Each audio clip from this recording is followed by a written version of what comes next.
Assalamualaikum warahmatullahi wabarakatuh. Saya Syahabudin. Terima kasih banyak kerana anda menonton channel saya, dan terima kasih banyak jika anda telah tekan butang subscribe. Kalau belum tekan butang berkenan, tekan butang itu sekarang. Jika ada video-video yang bermanfaat, insya-Allah akan ada di feed YouTube anda. Sahabat-sahabat, sekarang dalam musim PRN, Pilihan Raya Negeri, dengan maksud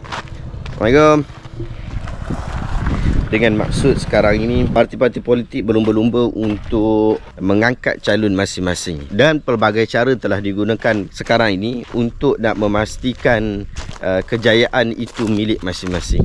Sebelum kita teruskan juga, saya nak tegaskan bahawa saya bukan ahli daripada mana-mana kumpulan parti politik, tetapi kita memberikan ulasan berdasarkan kepada kenyataan-kenyataan yang mungkin sesuai untuk diberikan ulasan berdasarkan kepada penelitian kita lah. Jadi orang setuju boleh, orang tak setuju tak ada masalah. Kadang-kadang ada juga dalam komen-komen kita terhadap isu yang dibangkitkan oleh orang parti politik ni disenangi ataupun diterima oleh orang yang berparti, sebahagiannya tidak menerimanya. Ada orang kata saya ni adalah orang PH dan seumpama dengannya, sedangkan kita tidak begitulah. Saya bukan ahli pada mana-mana kumpulan daripada geng-geng PH ke, BN ke, bahkan daripada PN dan sebagainya. Kita bukan ahli daripada mana-mana parti politik. Itu cara saya menjaga diri saya lah. Bukan bermaksud orang yang berada dalam politik bila diberikan kenyataan mesti bersifat bias. Itu tak betul, tak tepat. Sahabat-sahabat, 2-3 hari lepas dia viral beberapa video yang saya rasa tak senang. Yang pertama, kita tengok satu post yang ni mungkin orang-orang Perikatan Nasional perlu lebih berhati-hatilah dalam bab ni, daripada PM Kumar. Ini PM Kumar. Mungkin poster ini telah berlegar dan mungkin anda juga pernah nampak poster ni.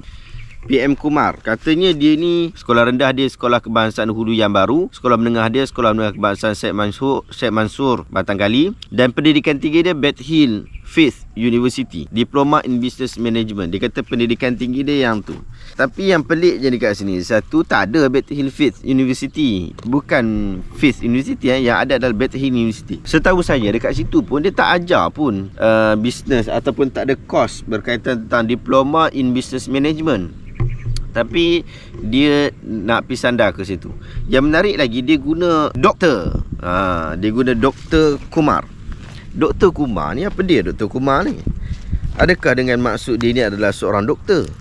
Kalau seorang doktor, dia mesti berada dalam paling kurang lah ijazah sijil pendidikan dia mesti daripada background kedoktoran. Tetapi tak berlaku macam tu. Tak nampak daripada background beliau. Yang kedua, macam mana dia boleh ambil gelaran doktor? Kalau tak dapat doktor perubatan, mungkin dia doktor falsafah. Doktor falsafah mana boleh ada dengan guna diploma saja. Tapi ini gula-gula yang merosakkan orang lah. Dan yang ni tersebar, digunakan untuk tujuan berkempen. Dia letakkan ni, calon nombor 1. Ini satu benda yang tak patut ada dari dekat ahli politik ni. Yang kedua adalah isu yang dikritik oleh Syed Saddiq, iaitu bantuan kewangan RM100 yang diumumkan oleh PM. Kita semua rakyat suka bantuan kewangan ni, tetapi isunya adalah isu bagaimana diberikan bantuan kewangan berkenaan di tengah-tengah waktu pilihan raya negeri. Sekejap saya cari kenyataan Syed Saddiq sekejap. Walaupun saya ni bukan minat sangat dengan Syed Saddiq ni. Pada penjawat awam di tengah-tengah kempen pilihan raya negeri, saya tiada masalah dengan bantuan rakyat. Persoalan saya, mengapa di musim pilihan raya hal-hal belanjawan telah diluluskan dan ini komponen tiada, ini komponen baru, dan juga ini bukan musim perayaan di mana bantuan khas diberikan, kecuali perayaan pilihan raya untuk berkempen. Dulu bila pihak lawan buat, kita tentang dan lawan, kata ini politik kotor, politik beli undi. Tetapi kini kita lakukan perkara yang sama. Dulu mereka kata kerajaan BN tabur gula-gula pilihan raya, cash is king. Tetapi kini mengulangi benda sama yang mereka tentang dulu. Bukan saya sahaja yang bangkitkan, ramai lagi rakyat yang lain tanya soalan yang sama. Why now? Walhal, kalau betul-betul terdesak, boleh sahaja mereka maklumkan perkara ini selepas tamatnya pilihan raya negeri, dalam tempoh masa 3 minggu saja lagi. Bukannya hari ini umumkan, esok duit terus masuk ke dalam poket pun. So why now?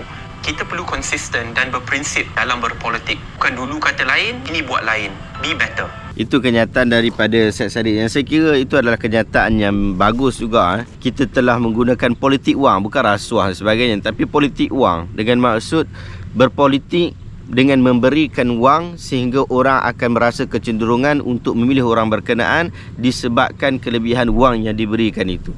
Yang mana kelebihan ini tidak ada pada orang lain. Itu yang tak syok lah, kita tak syok. Dan ini satu kritikan yang bagus daripada Syed Saddiq. Dan jadi kes juga selain pada isu yang Syed Saddiq sebut, Bin Haji Ahmad, naib Presiden PAS yang telah sampai di majlis kita pada malam ini. Ahlan wa sahlan, diminta kepada kesempatan untuk membawa berhormat naib Presiden kita ke pentas utama. Tak boleh. You go away, right?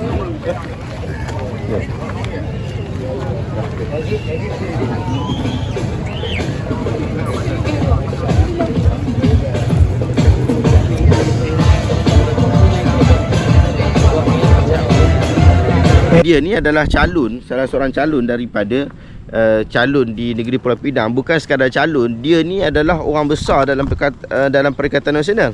Tetapi macam mana dia boleh dipinggirkan sehingga dia datang ke tempat berkenaan, Ustaz Idris sambut elok-elok dah, tiba-tiba salah seorang yang kononnya sepatutnya memegang tempat berkenaan dicalonkan di tempat berkenaan, dia tidak dicalonkan. Dia ni dengan marahnya ataupun dengan muka ataupun hatinya selamanya dia suruh je Dominic Lau untuk balik. Padahal Dominic Lau ni dia bukan sekadar calon saja, dia ni naik pengurusi. Sepatutnya dia tidak dilayan seperti itulah.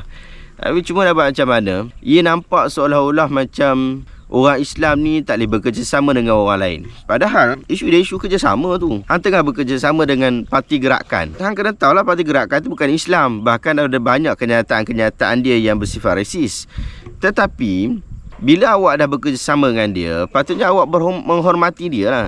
Kalau tak bekerjasama pun sebenarnya kita juga patut untuk menghormati di antara satu sama lain. Apatah lagi kita ni rakyat Malaysia. Tapi itu tidak berlaku dan saya rasa agak tak syok lah. Sebab parti Islam seperti PAS, kumpulan-kumpulan parti Islam ni, kita tak boleh kata bahawa ini adalah pendirian pusat. Pasti bukan pendirian pusat. Tapi anggota-anggota yang besar-besar dalam parti, bila dia layan seperti itu, dia ni orang besar dan dia layan orang besar yang lebih besar daripada dia, daripada sudut jawatan, patutnya tak buat begitulah. Sekiranya seseorang itu telah menjadi anggota jawatan kuasa ataupun anggota dalam mana-mana parti, dia mempunyai tahap kepatuhan yang tinggi terhadap parti. Bukan sekadar dia bebas untuk berucap, tetapi dia mempunyai tahap kepatuhan di dalam keputusan-keputusan parti yang boleh jadi keputusan itu tidak memihak kepada dirinya. Maka sepatutnya PAS kawasan berkenaan yang calon mereka tidak terpilih dan dipilih pula calon yang yang mungkin diorang tak suka langsung. Sepatutnya mereka menerima hal berkenaan. Sebab ni dah masuk pilihan raya. Bukannya tak masuk pilihan raya lagi, dah masuk pilihan raya dah pun. Bukan tengah berbincang lagi dah. Dah confirm dah dia tu adalah wakil. Tak boleh tarik dah pun dan tak boleh letak wakil baru pun. Yang tu saja dah. Sepatutnya hang kempen sungguh-sungguh lah. Cuma kempen tu pula jangan merapung-meraban. Saya tengok ada kempen yang telah menyamakan apa yang berlaku pada zaman Nabi SAW. Dikeluarkanlah dalil, dikeluarkanlah fatwa, seolah-olah orang Islam yang menjadi wakil PH di situ dah macam orang munafik dah. Itu pelik sangat lah. Dia di antara dua keadaan. Satu, awak tak kempen kepada Dominic, sedangkan dia ialah orang yang telah dipilih oleh pucuk pimpinan anda. Yang kedua, anda keterlaluan di dalam dia mempercayai ataupun keterlaluan di dalam berkempen, sehingga menjadikan Dominic itu lebih baik daripada sudut keadaannya, daripada sirahnya, dibandingkan dengan calon daripada PH tu yang merupakan seorang yang Muslim lah, seorang Muslim. Sepatutnya isu Muslim ataupun non-Muslim dalam bab ni bukan isu yang besar lah dan bukan isu utama. Sebaiknya kita mengatakan bahawa daripada sudut agama dah jelas, daripada sudut isu kerakyatan sudah jelas. Jadi kita berbalik kepada isu bagaimana calon-calon ini dapat memberikan manfaat kepada rakyat. Itu saja. Jadi tak payahlah nak pening-pening. Dan satu lagi yang last juga, salah seorang daripada calon pilihan raya Faiz Fadil apa nama dia. Saya pun tak berapa nak kenal sangat dengan ahli-ahli politik ni. Faiz Fadil begitu, dia nak bersalam dengan orang yang lalu lalang, dan orang tu pun nampak pakai kopiah lagi kan. Tak mau nak bersalam langsung dengan apa dia orang berkenaan. Saya rasa ini juga satu akhlak yang tak bagus. Orang dah suruh tangan, kita salam je lah. Bukan bermaksud bila awak salam tu awak dah bersetuju dengan dia dan awak dah boleh jadi anggota parti dia. Bukan. Kita ni sahabat-sahabat, ni PRN ni, Pilihan Raya Negeri ni, dia bukanlah tempat ataupun medan yang sesuai untuk kita bergaduh. Cukup sekadar untuk cari wakil saja. Jangan lebih-lebih daripada tu. Berpada dengan apa yang telah berlaku, itu sudah cukup untuk kita sebagai rakyat. Jangan anggap benda ni terlalu besar sampai mengakibatkan pergaduhan ataupun mengakibatkan ketidakselesaan di antara rakyat. Sentimen keagamaan, sentimen seperti kebangsaan sepatutnya telah dihapuskan. Tak patut kita ada di dalam pilihan raya kali ini. Wallahu ta'ala alam. Sahabat-sahabat, saya berharap kematangan kita terhadap isu-isu seperti ini akan jadi lebih baik. Kita menghadapi isu politik ini dengan lebih baik, sehingga orang-orang politik juga menjadi lebih baik, dan akhirnya ia dapat memberikan manfaat kepada kita semua. Wallahu ta'ala alam. Saya berharap perkongsian sembang-sembang santai saya ni dapat memberikan manfaat kepada kita semua. Jumpa lagi sahabat-sahabat dalam video reaction seterusnya. Assalamualaikum warahmatullahi wabarakatuh.